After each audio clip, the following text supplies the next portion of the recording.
Hi everybody, it's Kelly again with Homesteading Hints, and today we're going to talk a little bit about our sunflowers and our harvest of the sunflowers and what we do with them, and kind of just go through our processes and give you some ideas of what you might want to do. Mostly what we have are the giant mammoth sunflowers. As you can see, they're big ones. We've got, these were, well, that one's probably 12 foot tall right there. And this one is, as high as I can reach. It's already over top of. So these are the mammoth sunflowers, and we plant several rows of these, pretty much first off for our bees. So we give them the late pollen, which is already done. So we're going to be harvesting the sunflowers. I'll show you how to do that. But later on, when they dry, we will give them to our chickens in the wintertime. We'll save them, we'll dry them. We'll give them to the chickens during, say December, January. We'll store them in a place where mice can't get to them and things like that, and then we'll give them out as treats, basically. If you don't have any chickens, you could very easily take them and store them someplace where you could take them out and hang them for your songbirds. So, especially finches, things like that. Woodpeckers, blue jays all really like these big sunflower seeds. So you have alternate uses for them, but we do like to harvest them. You could leave them like this, and the goldfinches will find them, and they already have found the smaller ones, which are drying out. They dried out a little bit sooner than the mammoth ones, but they're pretty well empty right now. They've got them all picked out of there, so they've already been down working on those, and they will start working on these and probably have on some of them. But we're just going to go ahead and take them out of there just because the pollen's done on them, so the bees are done with them. You can see that they are starting to fall over because of the weight, and the stems are starting to get a little bit just weaker and starting to droop on you. You have to check out how large these stems are. They're huge.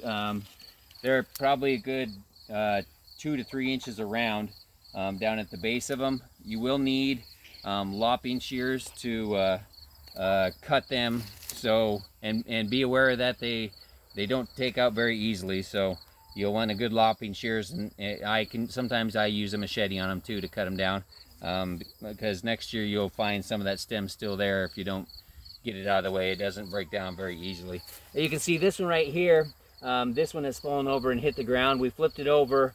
It was against the grass in the bottom there, so it stayed a little bit wet, so it's kind of starting to mold a little bit. We'll cut it and let it dry. You can see here's the old pollen is starting to come off there a little bit. There's not really much left on that, but that's the outer part of the flower that's basically going away on that, and you can see the seeds are underneath of it. But we will cut that one off and let that dry, and again, we'll probably just place it in for the chickens. We could do it for our pigeons as well. They would like it too. We're gonna do this one right here, I think is gonna be the one we're gonna cut. And you can see all these little pollen heads basically coming off, and underneath you can see the sunflowers. And really what you're trying to do is let them dry. So you can remove this or you can let it fall off. It really doesn't make any difference, but it will come off. See all those? That's the sunflowers inside of there.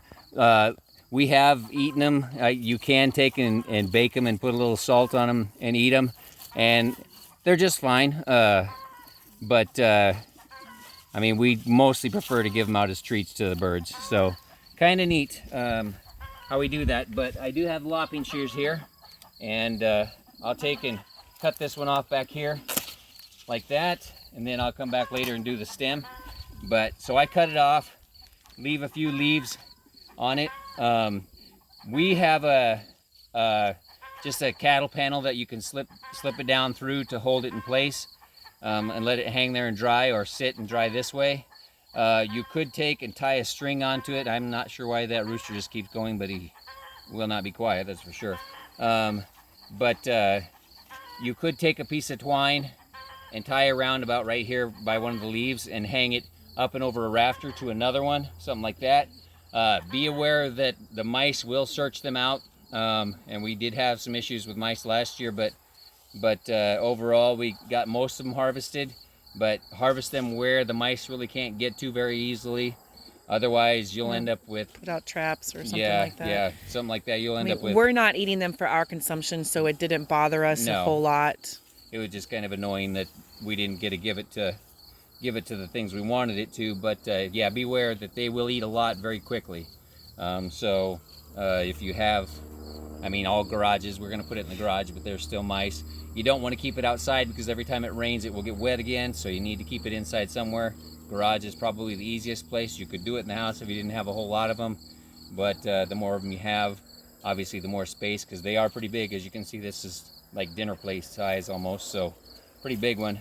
Some of these definitely, that one is definitely dinner plate size and whatnot. So we got big flowers and they're really cool. And we like to continue the uses of them. So that's why we do them for our chickens. And like I said, the pollen in the late summer is for the bees, and the seeds are really inexpensive. I was just going to say, do you ever save the seeds, or do you not bother? We have saved the seeds occasionally, but as I said, they're very inexpensive. Generally speaking, you could, if you wanted to, it would not take anything. Let them dry. They're at that point where you could let them dry, and you could take them and you could plant them again. But a lot of times, all those seeds I know are going up in price a little bit. We used to be able to get them for 10 cents a packet in the fall, but you know, waiting for them to go on sale.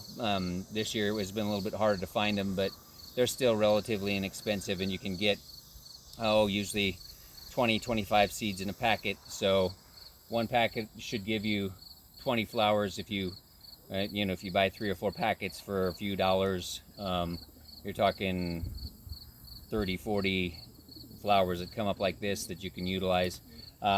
We don't, as you can see, we don't put anything around them to hold them up.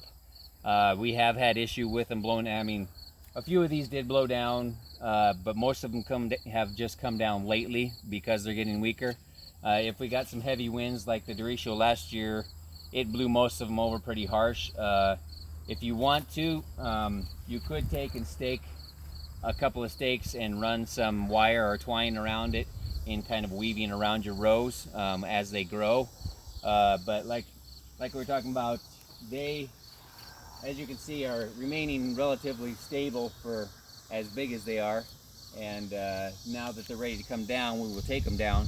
So we don't get too concerned about it. We usually put it in a place where it's not going to cause a problem to any of our other crops in the garden. So it's a fairly simple process for us, and saves a little bit on the feed bill as well. So works out well. Fun crop. We'll do it every year from now on for sure. We've done it for several already, and our sunflower crop has gotten a little larger every year because it is something that is useful for us and in our farm and in all of our critters we have and things. So if you have any questions, just give Ted Lare a call or email or Facebook my wife or whatever, and ask any questions you want, and we'll try and get them answered. Thank you, folks.